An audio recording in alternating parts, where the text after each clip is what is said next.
to DR Sports. We are set for an incredible summer of football. Wembley! Yes, taking place here on the 31st of July is the Women's Euro 22 final. But before we get to the final, we're set for some incredible performances and some top players. I know, Robbie, you've been doing your research and I know you know the women's game now. I know the women's game and I've been doing my research, man. And you know what? I think it's important that for the game that some of these real superstar players emerge. Yeah. You know, people who follow it week in, week out know some of these players. But I think this tournament is going to introduce some of them to the wider football world. And there's some outstanding players. So who have you got like a...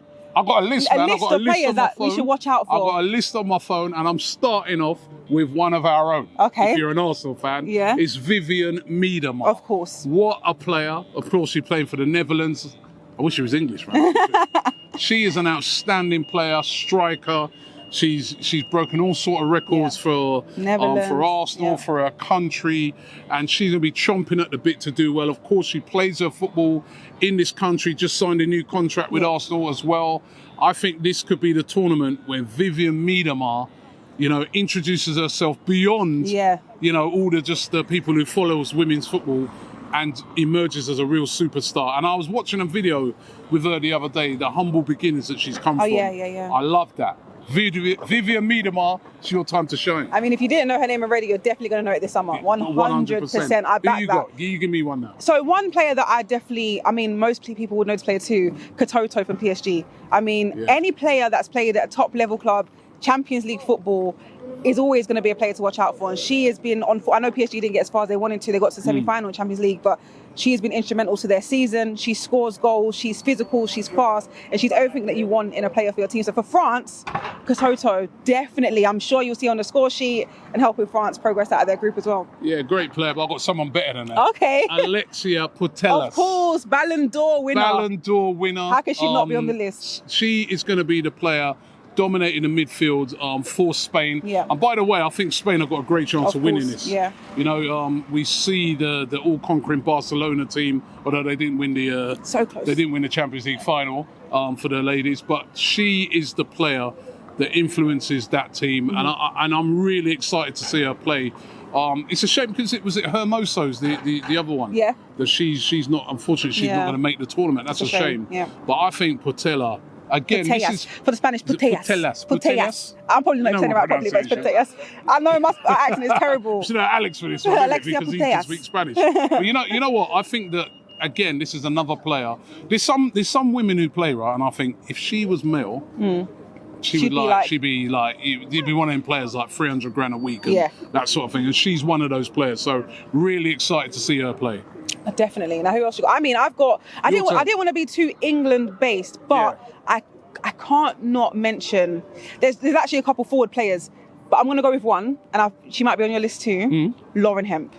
She is on my list. She is a firecracker on the wing, destroys pretty much everyone on the wing. Yeah, outstanding player, had an outstanding season, and again, I think that among the public here in this country, and I'm talking about the public who maybe are not big followers of women's football, again, I think another player that's going to really emerge as a superstar. You know, we got a few in the England team. I love Ellen White. Yes, Beth Mead. Beth Mead, of course, Arsenal player. Yeah. I mean, there's so many, you know what I mean? But I think you're right. And she's young as well. Hemp is a player that after this tournament, a lot of us are really going to be talking about her as a real superstar player. Definitely. And bronze as well. Yeah, of course. Bronze. I know she's left. She's gone over to the Barcelona side. Barcelona, isn't it? She's doing Barcelona. Do you know what? I know we shouldn't be talking about this quickly, but I have to say Lucy Bronze knows how to find the right team at the right time. Because at Man City she was dominating, and she left, and then went to Lyon and won Champions League a couple of times, and came back, and now she's gone to Barcelona. She's winning stuff. She's got a great agent, I'll tell you that. She's winning stuff. I respect it. All we got to do now,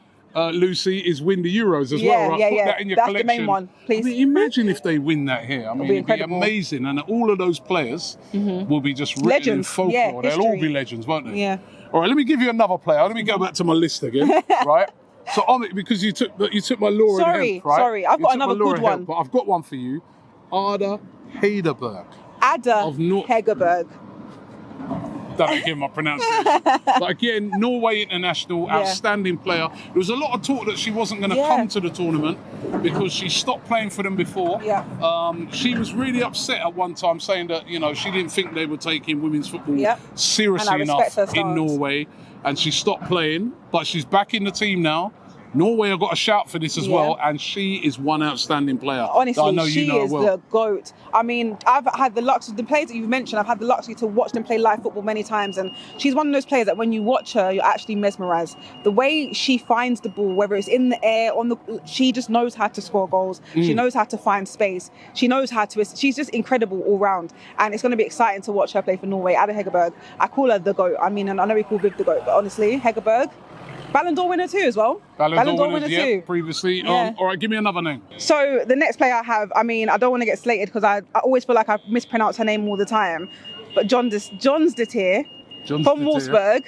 Every time I see her play for Wolfsburg, she's so young as well. She rips apart people on the wing. She plays for Iceland, a team that probably doesn't get mentioned enough in this competition as favourites. They're probably underdogs, or they don't get mentioned enough, but there's a player in that team. This player is going to stand out. Does she play on the wing? Yes. All right, she plays on the wing for Wolfsburg, so I'm not really familiar with her. She young player, fast. Oh yeah, she played against Arsenal when they played Arsenal. She played. She had. I think I know you.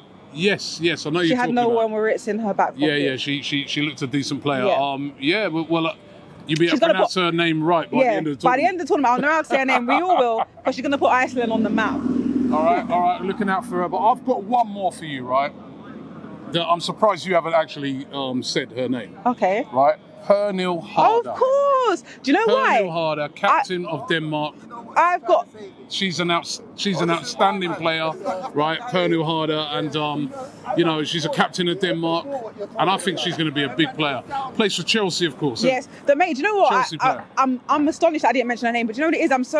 I was picking players that I've seen play regularly. She hasn't had regular football under Emma Hayes, but that doesn't discredit the fact that she is a top player, still in good form. And I know when she plays for her country and puts that shirt on, we're all going to remember her name. Yeah. We're all going to remember Pernille Harder. And that's the thing I'm excited, as I said right at the start, Pippa, the thing I'm excited about in this tournament is that seeing some of these players emerge as superstars when it's finished, you know, household names. And I think that's what's really going to push the tournament forward, because, you know, I heard you speaking in the preview, the fact that, you know, in grassroots football, how so many women are playing the game now, which is so true. Yeah. But I feel sometimes that they don't have that. They still hold on to a superstar male player. Yeah. So it might be like, oh, my game's similar to Ronaldo or similar to this player, that player.